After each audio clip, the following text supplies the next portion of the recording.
আসসালামু আলাইকুম। ক্লাস 8 এর ছোট্ট বাবু বাবুনিরা, আশা করি তোমরা সবাই ভালো আছো। তোমাদেরকে এখন অবশ্য আর বাবু বাবুনি বলা যাবে না, তোমরা ক্লাস 9 এ উঠে যাচ্ছ, বড় হয়ে যাচ্ছ। যাই হোক, আমার কাছে তোমরা বাবুই, আমি তোমাদেরকে বাবুই ডাকবো, বাবু বাবুনি।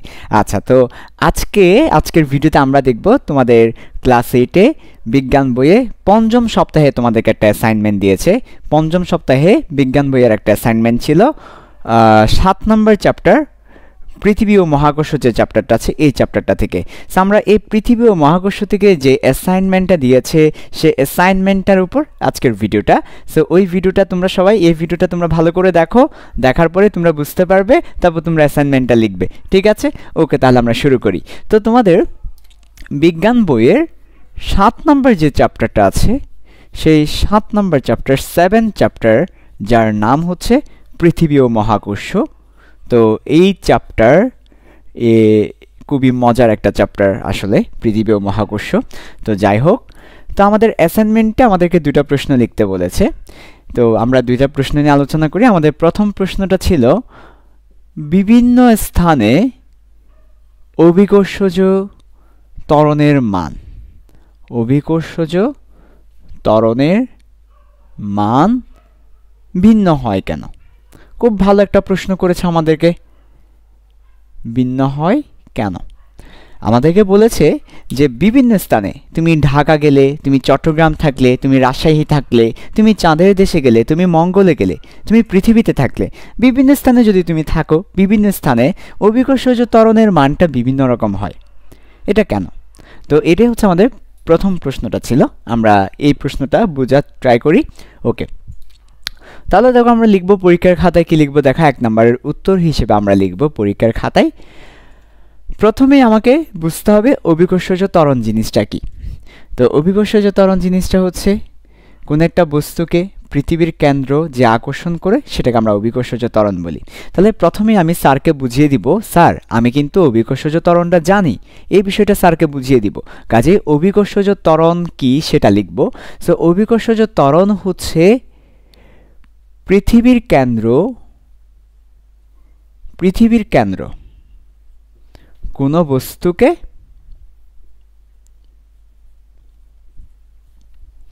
যে আকর্ষণ করে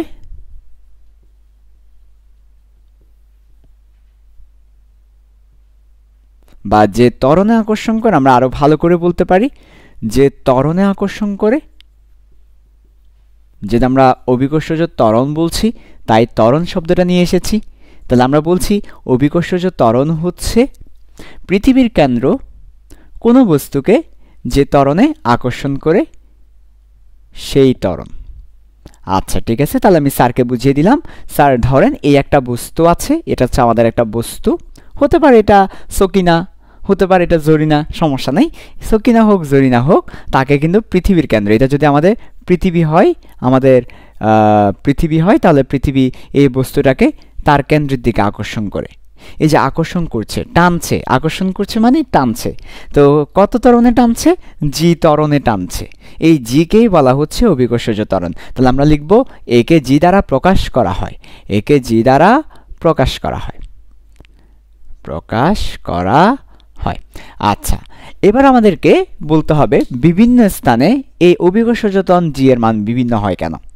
তো আমাদেরকে প্রথমে জানতে হবে এই জিটা কে, জি এর পরিচয় কি, জি আসলে কে? তো আমাদের বাবা নিউটন, আমাদের বাবার নাম কি? আমাদের বাবার নাম হচ্ছে নিউটন। আমাদের একজন বাবাই আছে, সেই বাবার নাম হচ্ছে নিউটন। নিউটন হচ্ছে আমাদের বাবা। তো বাবা নিউটন আমাদেরকে একটা কথা বলেছেন, তো বাবা নিউটন আমাদেরকে একটা সূত্র দিয়েছেন। বাবা নিউটনের সূত্রটা ছিল কি? বাবা নিউটনের সূত্রটা ছিল, মহাকর্ষ সূত্রটা কি ছিল? বাবা নিউটনের মহাকর্ষ সূত্র ছিল একটা বস্তু আর একটা বস্তুকে আকর্ষণ করে। যেমন আমার কাছে 2টি বস্তু আছে, আমি যদি তোমাদেরকে এখানে দেখাই, আমার কাছে 2টি বস্তু আছে। একটা বস্তুর ভর হচ্ছে m1 আর একটা বস্তুর ভর হচ্ছে m2। তো একটা বস্তু আর একটা বস্তুকে কি করবে? আকর্ষণ করবে। তাহলে m1 m2কে আকর্ষণ করবে। তো এই আকর্ষণ বলটাকে আমরা বলছি এফ। এফ দ্বারা আমরা বলকে বুঝাই। ভাইয়া এফটা কেন এফ দ্বারা আমরা বলকে বুঝাই? এ বি সি ডি থাকতে এফ দিয়ে কেন বলকে বুঝাবো? কারণ বল, এটাকে ইংলিশে বলা হচ্ছে ফোর্স। তা আমরা আসলে ইংলিশে ফোর্স বলছি, তো এই ফোর্স থেকেই এটাকে এফ দ্বারা প্রকাশ করা হচ্ছে। তো তাহলে বল, বল জিনিসটা কি? একজন একজনকে ঘুষি মারলো অথবা টানলো, এটাই হচ্ছে বল। আমি তোমাকে গিয়ে একটা ঘুষি মেরে দিলাম, এটাই বল। অথবা তুমি আমাকে টান দিয়েছো, এটাই বল। তাহলে টানা টানি, ঠেলা ঠেলি, ঘুষাঘুষি, এটাই হচ্ছে বল। তো বল, তো এখানে বল বলতে কি বোঝাচ্ছে? এই বস্তু এই বস্তুকে টানবে, আবার এই বস্তু এই বস্তুকে টানবে, এই টানাটানিটাকে বলছি বল। এই বলের নাম কি? এই বলের নাম হচ্ছে মহাকর্ষ বল। এই বলের নাম মহাকর্ষ বল। তো এই মহাকর্ষ বল সূত্রটা কি ছিল? সূত্রটা ছিল এই মহাকর্ষ বল সমান হবে একটা বস্তুর ভর আরেকটা বস্তুর ভর। আমরা জানি এম দ্বারা আমরা ভরকে প্রকাশ করি। কেন এম দ্বারা ভরকে প্রকাশ করি? এত লেটার থাকতে আমাদের কাছে, কারণ ভরকে ইংলিশে বলা হচ্ছে মাস। এই মাসের এম থেকে এম দ্বারা আমরা ভরকে প্রকাশ করি। আচ্ছা, তাহলে আমাদের একটা বস্তুর ভর m1, আরেকটা বস্তুর ভর m2। প্রথম বস্তুর ভর m1, দ্বিতীয় বস্তুর ভর হচ্ছে m2।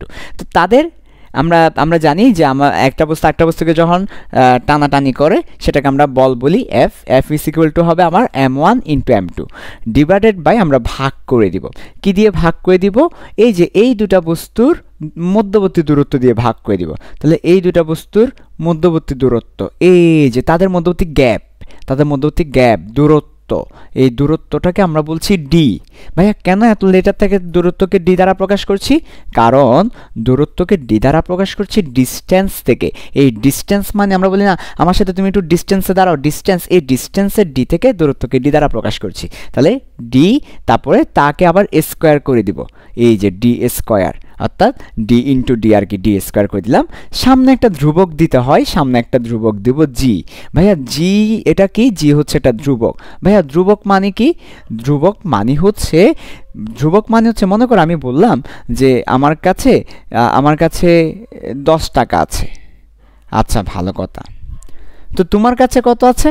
তখন তুমি বললা তোমার কাছে যত আছে তার চেয়ে 2 গুণ বেশি আছে। তুমি বললা যে আমার কাছে তো 10 টাকা আছে। আমি বললাম তোমার কাছে কত আছে? তুমি বললা আমি তো তোমার চেয়ে ধনী, তোমার কাছে যত আছে তার চেয়ে 2 গুণ বেশি আছে। তো আমার কাছে 10 টাকা থাকতে তোমার কাছে 2 গুণ বেশি 20 টাকা থাকবে। এই যে 2 গুণ বেশি বলছি না, এটাকে বলছি ধ্রুবক। তার মানে ধ্রুবক মানে আসলে কোনো কিছু দ্বারা গুণ করা আর কি, অর্থাৎ জি হচ্ছে একটা ধ্রুবক। তার মানে এই জি দিয়ে আমরা ওই পুরো জিনিসটাকে গুণ করে দিচ্ছি। তাহলে এই পুরো জিনিসটার কয় গুণ? জি গুণ। গুণ মানে ধ্রুবক। তাহলে আমাদের এখানে 2 হচ্ছে একটা ধ্রুবক। তাহলে এই ক্ষেত্রে আমরা আমাদের বাবা নিউটনের সূত্রে বাবা নিউটন বলেছেন জি হচ্ছে একটা ধ্রুবক। তো তুমি আমাকে প্রশ্ন করতে পারো, ভাইয়া এত লেটার থাকতে জিকে কেন ধ্রুবক হিসেবে ধরলো? আমরা পিঙ্কিকে, রুমকিকে, চুমকিকে ধ্রুবক হিসেবে ধরতে পারতাম। জিকে ধ্রুবক হিসেবে ধরা হয়েছে, তার কারণ হচ্ছে এই যে জিটা আসছে কোথায় থেকে? জিটা আসছে, আমরা কি সূত্র পড়ছি? আমরা মহাকর্ষের সূত্র পড়ছি। তাই এই জিটাকে বলা হয় মহাকর্ষের ধ্রুবক। এই জিটাকে কি বলা হয়? মহাকর্ষের ধ্রুবক। ইংলিশে কি বলা হয়? ইংলিশে বলা হয় গ্র্যাভিটেশনাল, আর ধ্রুবককে ইংলিশে বলা হয় কনস্ট্যান্ট। তাহলে এই যে গ্র্যাভিটেশনাল কনস্ট্যান্ট, এই জি থেকে এটাকে জি দ্বারা প্রকাশ করা হয়। বুঝতে পারছি? তাহলে এটা ছিল আমাদের বাবা নিউটনের সূত্র। তাহলে বাবা নিউটনের সূত্রটা কি ছিল? m1 ভরের বস্তু m2 ভরের বস্তুকে টানবে, এই টানাটানি বলের মানটা হবে তাদের ভরের গুণফলের সমানুপাতিক। তাদের ভরের গুণফল নিচে ভাগ করে দিব তাদের গ্যাপ বা দূরত্বের বর্গ, এরপরে সামনে একটা জি ধ্রুবক দ্বারা গুণ করব। তো এটা ছিল বাবা নিউটনের মহাকর্ষ সূত্র। তো এখন আমরা তাহলে আমাদের স্যারকে বলতে হবে যে স্যার জি জিনিসটা কি? তো আমরা এখনো জি কি ছিল, অভিকর্ষ ত্বরণ কি ছিল সেটা জানি না। আমরা সেটা বের করার চেষ্টা করছি, এখনও কিন্তু আমরা বের করতে পারি নাই, আমরা বের করার চেষ্টা করছি। তার মানে আমরা ফার্স্ট অফ অল পরীক্ষায় কিন্তু এত কিছু লিখতে হবে না, আমরা তোমাদের বোঝার জন্য লিখেছি। পরীক্ষায় আমরা কি লিখবো জানো? পরীক্ষায় আমরা লিখব যে বাবা নিউটনের সূত্র। দেখো পরীক্ষায় আমরা কি লিখব, খুব ভালো করে খেয়াল করো। পরীক্ষায় আমরা কি লিখব? পরীক্ষায় আমরা লিখব বাবা নিউটনের সূত্রটা আমরা জানি, বল F সমান G m1 m2 divided by D square. আবার লিখবা, আবার আমরা জানি, আমরা আরও একটা জিনিস জানি। স্যারকে বলো যে স্যার আমরা কি জানি? আমরা জানি কোনো বস্তুর ওজনও এক প্রকার বল। ওজন কেন এক প্রকার বল? ওজন মানে কি? ওজন মানে পৃথিবী টানছে, এই টানাটানিটা বল। তাহলে ওজন একটা বল। তো এই ওজন সমান কি? আমরা বলি যে ওজন মানে হচ্ছে mg। তুমি যদি 10 কেজি হও তাহলে তোমার ওজন কত? এই 10-এর সাথে জি গুণ করে দিলে এটাই হচ্ছে ওজন। ওই যে জি বাবা চলে আসছে, অভিকর্ষজ ত্বরণ চলে আসছে কিন্তু। তাহলে এটো এফ, তাহলে 2f সমান লেখা যায়। তাহলে আমরা লিখতে পারি f সমান f।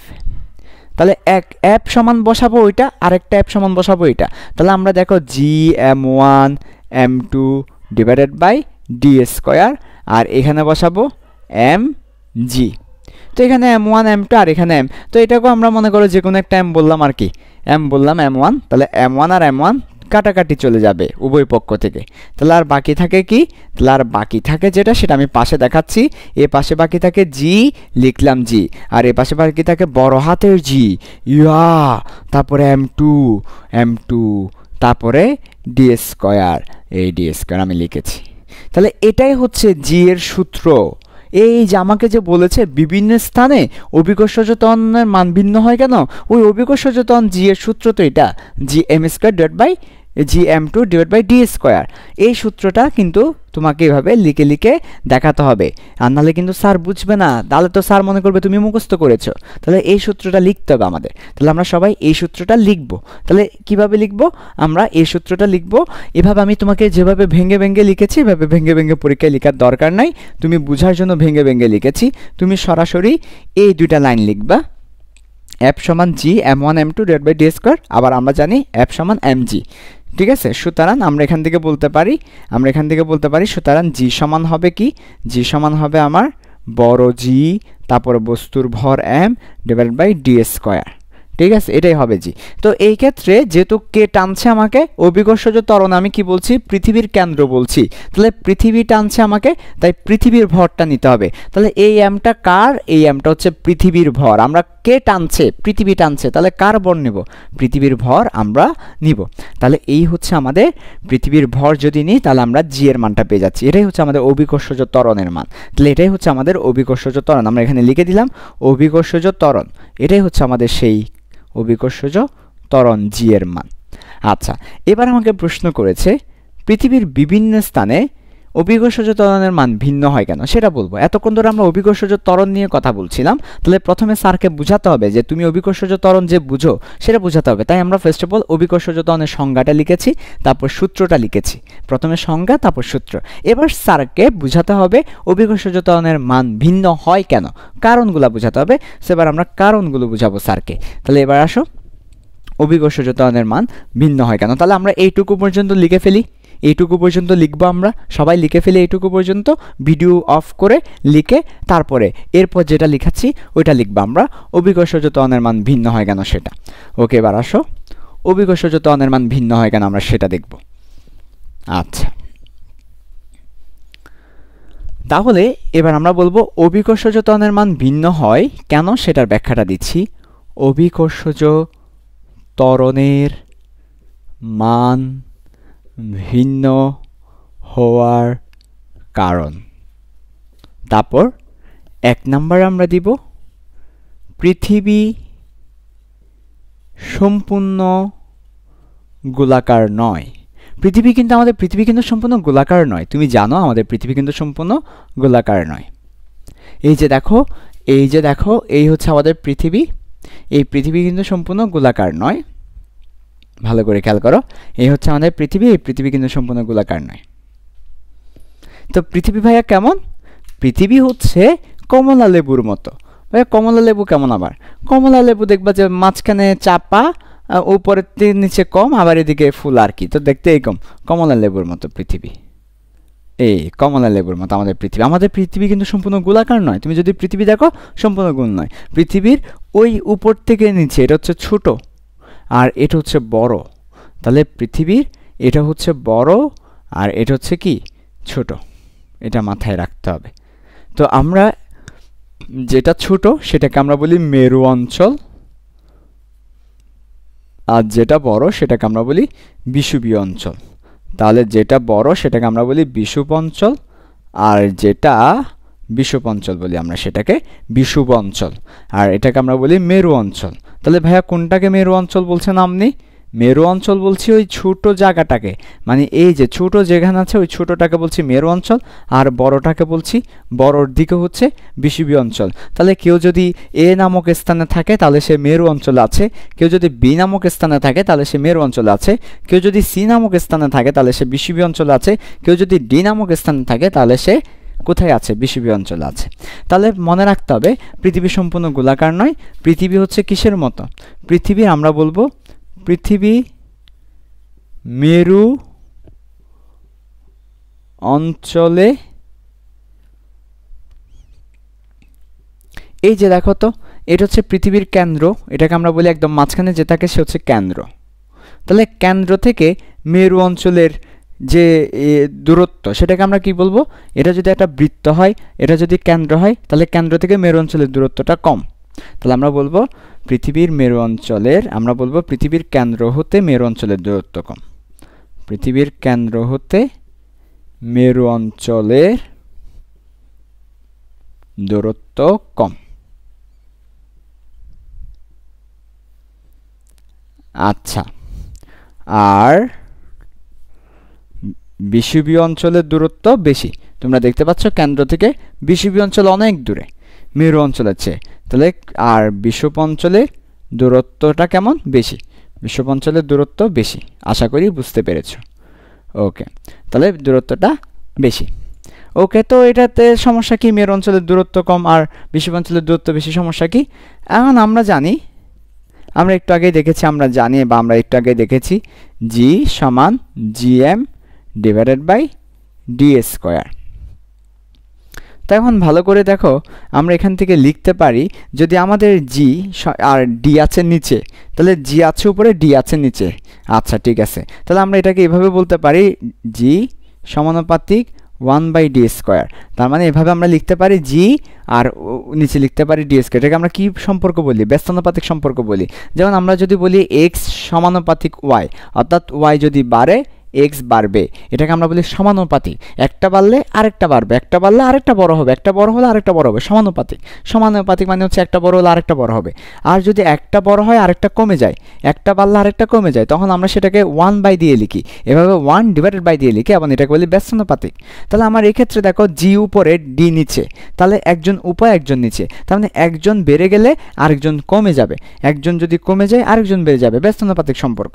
ঠিক আছে, তাহলে আমরা লিখতে পারি যেটা ব্যস্তানুপাতিক সম্পর্ক। আচ্ছা, এরপর আমরা কি লিখতে পারি? এরপর আমরা লিখতে পারি দেখো যে আমার যদি ডিটা বেড়ে যায় জিটা কমে যাবে, আবার ডিটা কমে গেলে জিটা বেড়ে যাবে, কারণ একজন বাড়লে আরেকজন কমবে, ব্যস্তানুপাতিক সম্পর্ক। তাহলে আমরা এই কথাটাকেই পাশে লিখে দেখাচ্ছি। তাহলে আমরা এখান থেকে বলবো, দেখো ভালো করে, আমরা এখান থেকে বলবো, আমরা কি বলতে পারি? আমরা বলতে পারি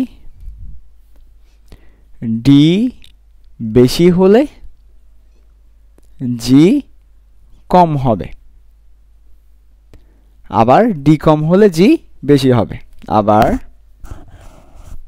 ডি কম হলে জি কি হবে? বেশি হবে। ঠিক আছে, আচ্ছা তাহলে এবার আমাকে বলো তো কোথায় তাহলে ডি বেশি? দেখো মেরু অঞ্চলে ডি কম, দূরত্ব কম। তাহলে মেরু অঞ্চলে, তাহলে আমরা বলবো মেরু অঞ্চলে আমার কি দূরত্ব কম, পৃথিবীর কেন্দ্র থেকে দূরত্ব কম, মেরু অঞ্চলে দূরত্ব ডিটা কি কম। তো মেরু অঞ্চলে ডি যদি দূরত্ব যদি কম হয়, তাহলে সেই ক্ষেত্রে আমার জি কেমন হবে? ফলে অভিকর্ষজ ত্বরণ কি হবে? বেশি হবে। দূরত্ব কম হলে অভিকর্ষজ ত্বরণ জি বেশি, তাহলে অভিকর্ষজ ত্বরণ বেশি। আবার অনুরূপভাবে আমরা বলবো বিষুব অঞ্চলে আমাদের কি হবে? বিষুব অঞ্চলে, তোমরাই বলো বিষুব অঞ্চলে কি হবে? ডি বেশি, তাহলে আমার কি হবে? জি কম হবে, তাই না? তাহলে দেখো তো এখানে অভিকর্ষজ ত্বরণের মান বেশি আর এখানে অভিকর্ষজ ত্বরণের মান কম, তাহলে অভিকর্ষজ ত্বরণের মান বিভিন্ন স্থানে বিভিন্ন রকম না? তাই আমরা বলবো, তাই বলা যায় পৃথিবী সম্পূর্ণ গোল না হওয়ায়, পৃথিবী সম্পূর্ণ গোলাকার না হওয়ায়, গোলাকার হলে কিন্তু এটা হতো না, গোলাকার হলে সব জায়গায় দূরত্ব সমান, তাহলে জি সমান হইতো। তাহলে আমরা বলা যায় পৃথিবী সম্পূর্ণ গোলাকার না হওয়ার কারণে, পৃথিবী সম্পূর্ণ গোলাকার না হওয়ার কারণে আমরা কি বলতে পারি? না হওয়ার কারণে বিভিন্ন স্থানে, আমাদের বিভিন্ন স্থানে আমাদের জি এর মানটা কেমন হচ্ছে? জি এর মান বিভিন্ন রকম হচ্ছে, বিভিন্ন। তো এইভাবে যদি তুমি আমি যা যা লিখেছি এই কথাগুলোকে যদি তুমি পরীক্ষায় লিখো তাহলে তুমি ভালো মার্কস পাবে, আর যদি তুমি এই কথাগুলো লিখতে না পারো তাহলে কিন্তু ভালো মার্কস পাবে না। এখন শুধু লিখলেই হবে না, দেখে দেখে অ্যাসাইনমেন্ট লিখলে হবে না, আমাদেরকে কিন্তু ব্যাপারগুলো বুঝতে হবে। যদি আমরা ক্লাস 8-এর ব্যাপারগুলো না বুঝি তাহলে কিন্তু ক্লাস 9-10 আমরা পারবো না। তো তোমরা সামনে ক্লাস 9-10 উঠবে, ক্লাস 9-এ তোমরা ফিজিক্স পড়বে, কেমিস্ট্রি পড়বে, বায়োলজি পড়বে, ম্যাথ পড়বে, হায়ার ম্যাথ পড়বে, এবং এই বিষয়গুলো কিন্তু কঠিন। তো এই বিষয়গুলো কিন্তু বিজ্ঞানের চেয়ে অনেক বেশি কঠিন। অর্থাৎ এখানে তোমরা ক্লাস 8-এ যেটা বিজ্ঞান পড়তে, আমাদের সামনে গিয়ে সেটা 5 ভাগে বিভক্ত হবে। সেটা হয়ে যাবে ফিজিক্স, কেমিস্ট্রি, বায়োলজি, এভাবে করে ভাগ হয়ে যাবে। সো ক্লাস 9-এ কিন্তু কঠিন আছে।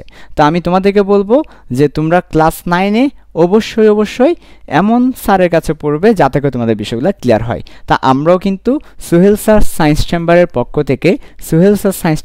পক্ষ থেকে আমরা একটা টিমস, আমরা physics, chemistry, biology, math, higher math পড়াই। ঠিক আছে, এখানে আমরা আমাদের সোহেল স্যার, ডাক্তার সোহেল স্যার, আমাদের ডক্টর, উনি একজন ডক্টর, উনি বায়োলজি ক্লাস নেবেন, কেমিস্ট্রি ক্লাস নেবেন। এছাড়া আমি ফিজিক্স ক্লাস নেব, আমি বুয়েটে আছি। এছাড়াও আমাদের টিচার আছে, ম্যাডামরা আছে, স্যাররা আছে, মেহেদি স্যার, সুমাইয়া আপু, তোহা স্যার, শাফিন স্যার। আমরা একটা টিমস মিলে এই সোহেল স্যার সায়েন্স চেম্বারটা পরিচালনা করি। এই সোহেল স্যার সায়েন্স চেম্বারের পক্ষ থেকে তোমাদেরকে সবচেয়ে বেস্ট কোয়ালিটির, সবচেয়ে ভালোভাবে ক্লাস দিয়ে আমরা তোমাদের ক্লাস 9-এ একটা ভালো রেজাল্টের জন্য তৈরি করব। তো তোমরা ক্লাস 8-এর পরীক্ষা শেষ করে দেরি করবে না, বসে থাকবে না। তোমরা যেটা করবে সেটা হচ্ছে তোমরা অবশ্যই ক্লাস 8 শেষ করে তোমরা আমাদের সাথে আমাদের ক্লাস 9-এ আমরা শুরু করে দিব, সেটাতে জয়েন করবে। তো আমরা আমাদের ক্লাস 9-এর কোর্স কখন থেকে শুরু করব? ক্লাস 9-এর কোর্স আমরা শুরু করব ডিসেম্বরের 15 তারিখ থেকে। কাজেই ডিসেম্বরের 15 তারিখের আগেই তোমরা আমাদের সাথে যোগাযোগ করবে, আমাদের গ্রুপে থাকবে, আমাদের সাথে কথা বলবে। আমরা তোমাদেরকে কিভাবে আমাদের ক্লাসে জয়েন হবে সেই বিষয়টা বলে দিব। তো আশা করি তোমরা সবাই ভালো করে অ্যাসাইনমেন্ট দাও। হয়তো তোমাদের সাথে 6 উইকের যে সামনের সপ্তাহের অ্যাসাইনমেন্টও তোমাদের সাথে দেখা হতে পারে। তো সবাই ভালো থাকবা, সুস্থ থাকবা। আল্লাহ হাফেজ, আসসালামু আলাইকুম।